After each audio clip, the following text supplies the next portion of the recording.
Sebelum kita mulai perkuliahan secara online ini, selama menjelaskan materi nanti semua dari kalian tak mute, jadi nggak ada suara dari kalian. Kita mulai ya. Materi yang akan saya jelaskan ini, sebelumnya kalian bisa record materi ini, ada tombol menu record. Siapa tahu kalau kadang sinyalnya lagi nggak well performanya, at least nanti kalian bisa lihat recordnya, rekaman dari apa yang kita pelajari, apa yang saya presentasikan di sini. Yang akan kita pelajari hari ini tentang Saussure dan Peirce. Sebelumnya sudah saya singgung di video semiotik untuk pemula. Itu semiotika itu berkembang dari awal sampai yang sekarang modern semiotik. Nah, tapi untuk menggagas semiotik sendiri ada dua orang, yaitu Ferdinand de Saussure dan Charles Sanders Peirce. Saussure itu dari Prancis, sedangkan Peirce dari Amerika. Keduanya tidak ada konspirasi atau kesepakatan sebelumnya membahas semiotika, tapi mereka memang melihat semiotika ini sebagai sebuah ilmu tanda yang harus dipelajari oleh para akademisi lah. Karena relevansinya dengan teori-teori lain itu sangat berkesinambungan. Nah, di sini kita akan mempelajari tentang Saussure dan Peirce, teori and practice. Dalam arti secara teori dan praktek nanti analisisnya seperti apa.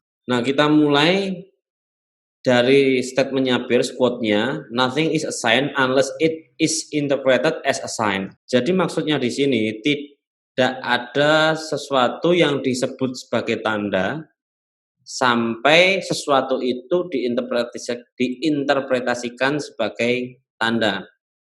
Misalkan gini, kain berwarna merah itu bukan sebuah tanda, itu hanya sebatas kain. Tapi kain berwarna merah itu menjadi sebuah tanda ketika itu diinterpretasikan sebagai ada orang yang meninggal. Nah, disitulah pernyataan Peirce bahwa nothing is a sign unless it is interpreted as a sign.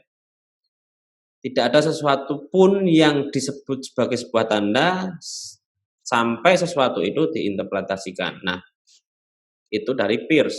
Tapi yang akan kita mulai bahas dulu adalah dari Saussure yang dikenal sebagai bapak linguistik atau bapak strukturalisme.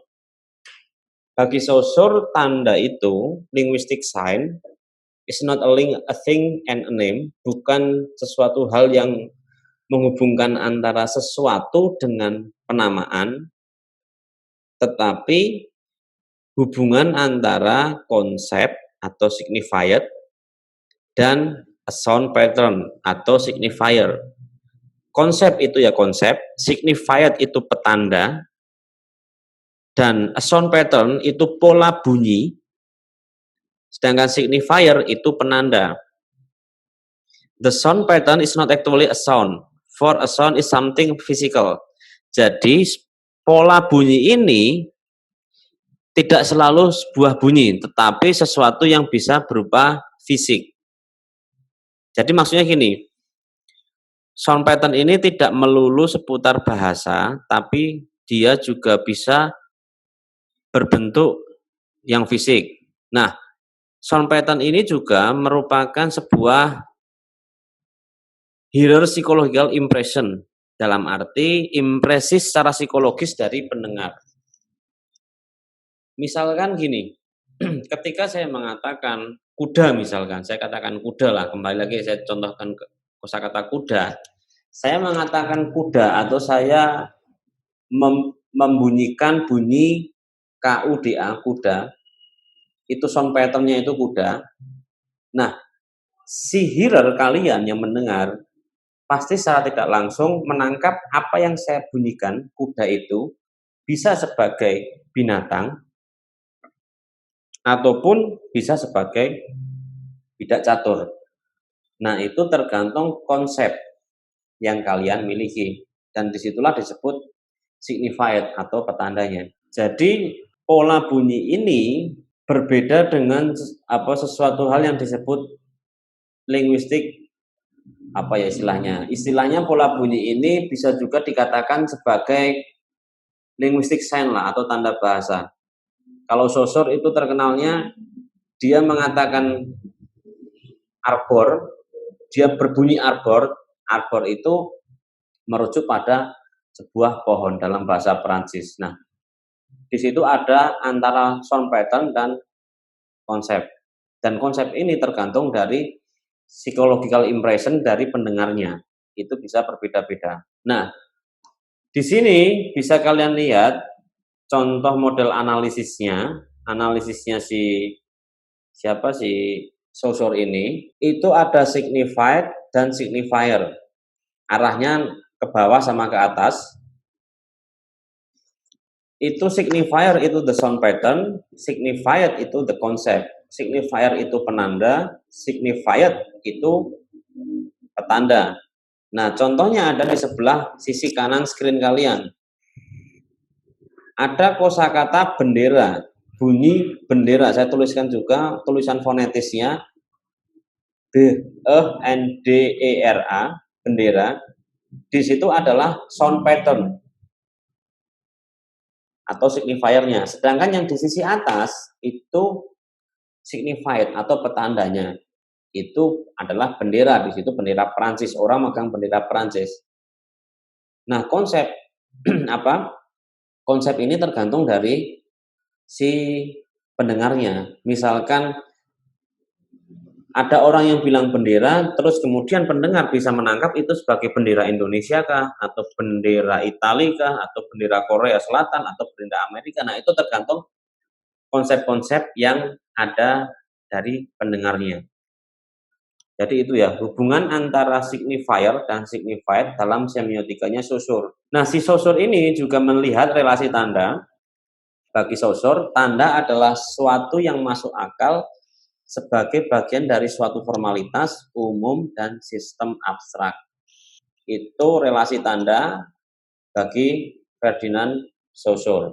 Lalu ketika Saussure kita pahami sebagai semiotikanya Saussure kita pahami sebagai signifier dan signified. Nah, ini berbeda dengan Charles Sanders Peirce.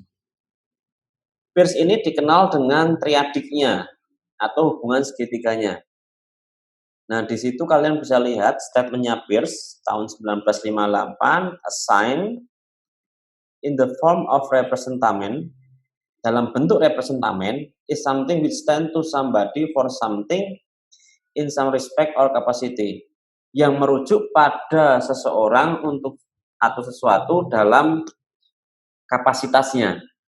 Nah, dalam hal ini si Peirce itu menganggap bahwa si representamen itu sesuatu hal yang merujuk pada sesuatu yang lain. Saya katakan sesuatu hal itu bisa bahasa, bisa bunyi, bisa apapun itu. Tapi representamen itu merujuk pada sesuatu yang lain. Dan sesuatu yang lain itu diterjemahkan melalui interpretan.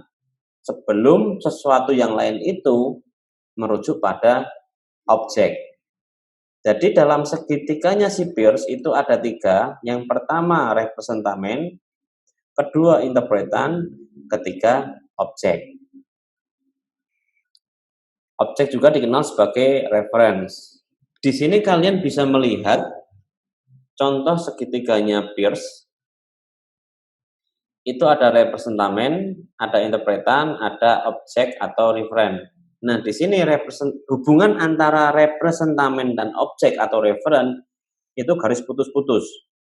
Berbeda dengan representamen dengan interpretan atau interpretan dengan objek atau referen. Karena apa? Karena representamen itu belum tentu merujuk pada objek atau referen yang secara spesifik. Representamen ini dimaknai juga sebagai sign vehicle atau alat tanda. Sedangkan interpretan the sense made of the sign. Si objek atau referen dimaknai sebagai something beyond the sign to which it refers.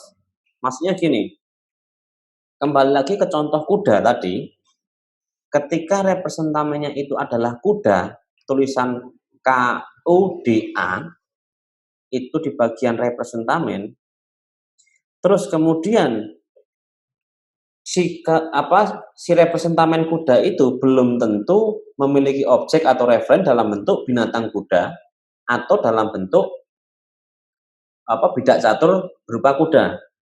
Maka dari itu hubungan antara representamen dengan objek atau referen itu terputus-putus. Nah, untuk menghilangi putus-putus itu makanya ada interpretan atau sesuatu hal yang menghubungkan antara representamen dengan objek atau referen ini. Dalam interpretan itu bisa dimaknai sebagai pemaknaan tentang tanda. Jadi tanda itu dimaknai sebagai sesuatu hal yang nanti merujuk pada si objek. Jadi misalkan kata kuda, dalam interpretan ini bisa dimaknai sebagai binatang, bisa juga dimaknai sebagai bidak catur. Ketika itu dimaknai sebagai binatang, berarti objeknya adalah gambar kuda. Tapi kalau representamen kuda itu interpretannya adalah sesuatu hal yang digunakan dalam permainan, berarti objeknya atau referennya itu adalah bidak catur. Jadi itu yaitu yang membedakan kenapa hubungan antara ketiga ini ada yang langsung, ada yang tidak langsung. Representamen dengan objek atau referen ini hubungan yang tidak langsung karena tergantung dari interpretannya. Nah, ini juga bisa kalian gunakan nanti untuk menganalisis karya sastra. Meskipun basicnya ini nanti untuk menganalisis menganalisis hal-hal yang bersifat penandaan. Karya sastra kan terkadang banyak memunculkan makna-makna tersembunyi di dalamnya. Nah, itu bisa dianalisis menggunakan semiotikanya Peirce ini. Itu. Nah, lalu dalam Peirce juga membedakan jenis tandanya itu juga. Tanda dalam Peirce itu dibedakan menjadi 3. Simbol, ikon, dan indeks. Itu dibedakan ke dalam 3 itu. Kalau simbol itu adalah sesuatu hal yang bersifat semena-mena, arbitrer, atau bersifat konvensional, kesepakatan. Misalkan dalam contohnya tanda dalam bentuk simbol ini adalah bahasa pada umumnya. Bahasa itu sifatnya arbiter, bahasa juga sifatnya kesepakatan. Misalkan kenapa ini disebut jam tangan, itu juga kesepakatan. Bukan sesuatu yang bersifat sebab akibat. Maka dari itu jenis tanda yang bersifat simbol itu adalah sesuatu yang sifatnya arbiter dan konvensional. Atau contoh yang lain misalkan sandi Morse, atau rambu-rambu lalu lintas, atau bendera nasional, itu sifatnya adalah arbiter atau konvensional. Tidak pernah ada sesuatu yang bersifat kausalitas di situ. Itu jenis tanda yang simbol menurut Peirce. Ada lagi jenis yang sifatnya ikon. Nah, kalau yang sifatnya ikon ini cenderung imitatif. Maksudnya gimana cenderung imitatif? Jadi si jenis tandanya ini mengimitasi dari sesuatu hal lain. Contohnya bunyi atau rupa atau bau, nah itu hal seperti itu. Contoh misalkan gambar. Gambar itu termasuk ikon. Karena apa? Dia mengimitasi dari objek nyatanya. Atau mungkin kartun. Kartun itu juga termasuk ikon. Makanya ketika ada SEA Games atau apapun itu, pasti ada ikonnya sendiri-sendiri. Nah, karena ikon itu mengimitasi dari karakteristik yang diimitasi. Kayak Indonesia kemarin SEA Games itu kalau nggak salah komodo gitu ya. Karena mengimitasi bahwa Indonesia itu punya komodo, satu-satunya di dunia. Nah, itu adalah jenis tanda ikon. Atau mungkin onomatopia. Onomatopia ini adalah penamaan sesuatu berdasarkan bunyi bahasanya. Kayak tokek, cicak. Itu mengimitasi suara si tokek dan si cicak itu menjadi nama hewan itu. Itu dinamai tokek dan dinamai cicak karena itu onomatopeia. Penamaan berdasarkan bunyi yang dikeluarkan dari si hewan tersebut atau embek. Kalau asu dinamai guguk, kucing disebut meong. Nah, itu termasuk dalam onomatopeia. Orang Jawa banyak sekali yang menggunakan onomatopeia itu. Itu jenis tanda yang ikon. Kemudian yang indeks itu jenis tanda yang sifatnya itu tidak semena-mena. Berbeda dengan simbol tadi yang semena-mena, kalau indeks itu sifatnya punya hubungan langsung secara fisik maupun hubungan sebab akibat. Misalkan indeks ini,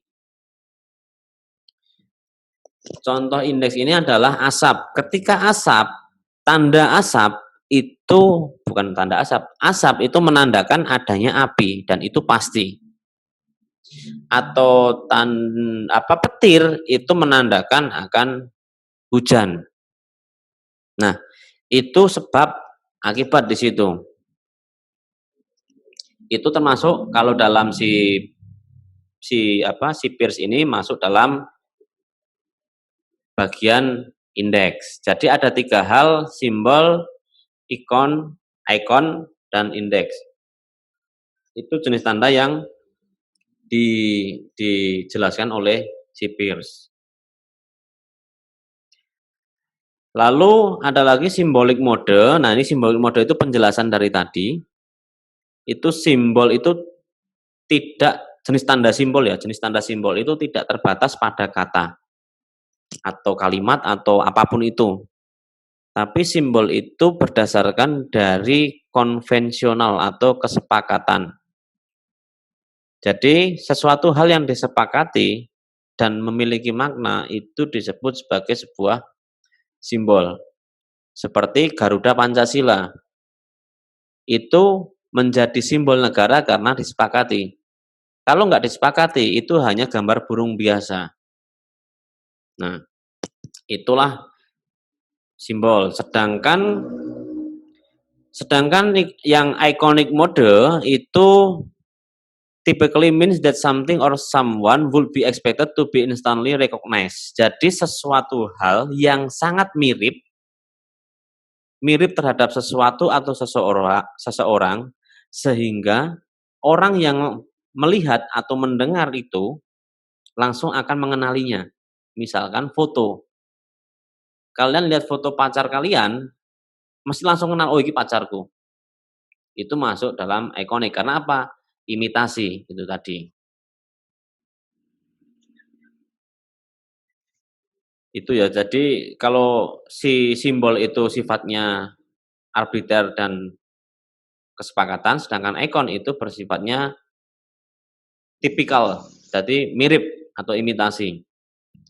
Lalu yang terakhir, indexical mode itu adalah something, for example, a sundial or a clock indicates the time of day. Jadi maksudnya karena si Peirce itu menganggap indeks itu sebagai sesuatu hal atau jenis tanda yang sifatnya kausalitas.